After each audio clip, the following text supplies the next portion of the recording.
भय प्रकट कृपाला, ध्यान रखिए। मणिशंकर अय्यर जी प्रकट हुए और प्रकट होते ही उन्होंने दिव्य वाणी में जो उच्चारित किया, वो क्या किया? उन्होंने कहा ये मोदी नीच आदमी है। ठीक हो गया काम। जय श्री राम। भाजपा में लड्डू बट गए, जलेबी रबड़ी के साथ छन गई। भाजपा के लोगों ने कहा भैया आप जीत गए। अगले दिन मोदी जी की सभा थी, उन्होंने सभा में कह दिया कि भाई हमको नीच बता रही है कांग्रेस। अय्यर साहब जो कांग्रेस के 10 जनपद के सबसे करीबी सिपहसालार है, वो कह रहे मोदी नीच है और नीच जात का है। पूरी कांग्रेस रोती पीटती बिलखती रही, दीवार में सिर मारती रही। हुआ जाना कुछ नहीं, कांग्रेस तबाह हो गई, भाजपा फिर गुजरात में आ गई। और मोदी जी ने इस जुमले को केवल गुजरात नहीं, देश भर में भुनाया कि भाई कांग्रेसी तो हमको नीच बता रहे। इसकी प्रतिक्रिया हुई। कांग्रेस ने मणिशंकर अय्यर को पार्टी से सस्पेंड कर दिया, वो जान के कि अय्यर ने मरवा दिया। ठीक, अय्यर का मन कसमसाता रहा। भाई ये तो प्रकृति का खेल ही कह सके आप, और क्या कहेंगे कि अय्यर और भाजपा का कुछ तो कहीं जन्मपत्री मिलती होंगे ग्रह।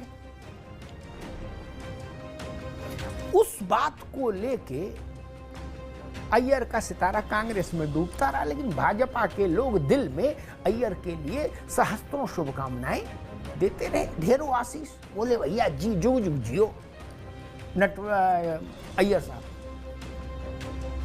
अब 24 का चुनाव है, उससे पहले राज्यों के चुनाव है। अय्यर साहब ने अब की पूरी किताब ही लिख दी, बायोग्राफी। वो किताब आ गई बाजार में। ठीक, 50 साल के जीवन का अपना लेखा जोखा उसमें उन्होंने, और उसमें उन्होंने फिर दिव्यवाणी से उच्चारित किया है कि नरसिंह राव कांग्रेस के प्रधानमंत्री नहीं थे। अच्छा जी, आप सुन के चौंके होंगे कि भाई ये तो कैसे कांग्रेस के थे?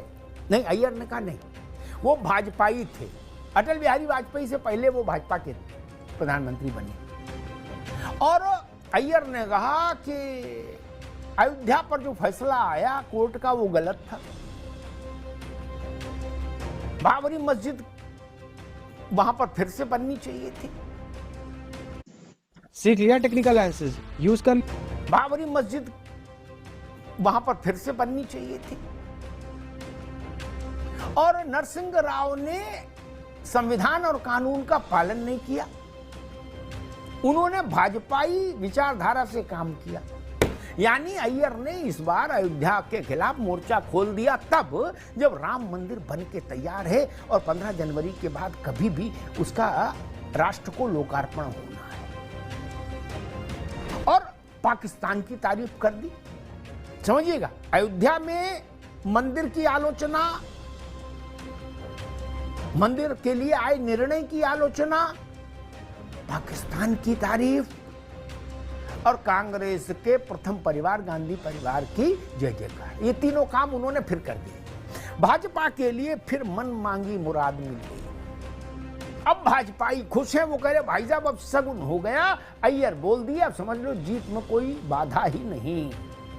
पिछला ट्रैक रिकॉर्ड अय्यर साहब का इतना बुलंद है कि जब जब वो बोले हैं तब तक भगवान ने हमको विजयश्री दी है। अब कांग्रेसी मित्रों से पूछता हूं तो वो कहते भाई अय्यर मानते क्यों नहीं? अय्यर कह रहे भाई मैं चुप कैसे रहूं, मैं भी पुराना नेता हूं और गांधी परिवार के पुराने खैरख्वाह रहे हैं। ये और नटवर सिंह, दो लोग गांधी परिवार के बड़े भारी स्वामी भक्त रहे।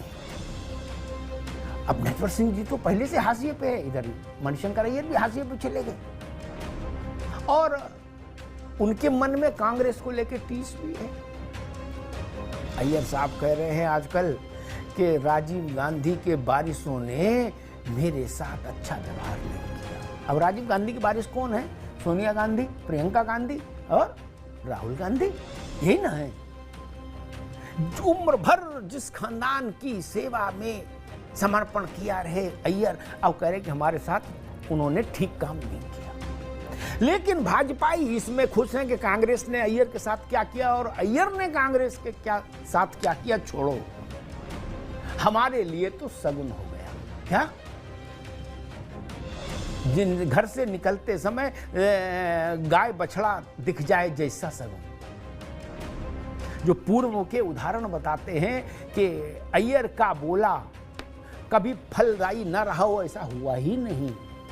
इसलिए मैंने शुरू में आपसे कहा था कि मणिशंकर अय्यर के बोलने के बाद भाजपा में आनंद का, उल्लास का उत्सव मन रहा है।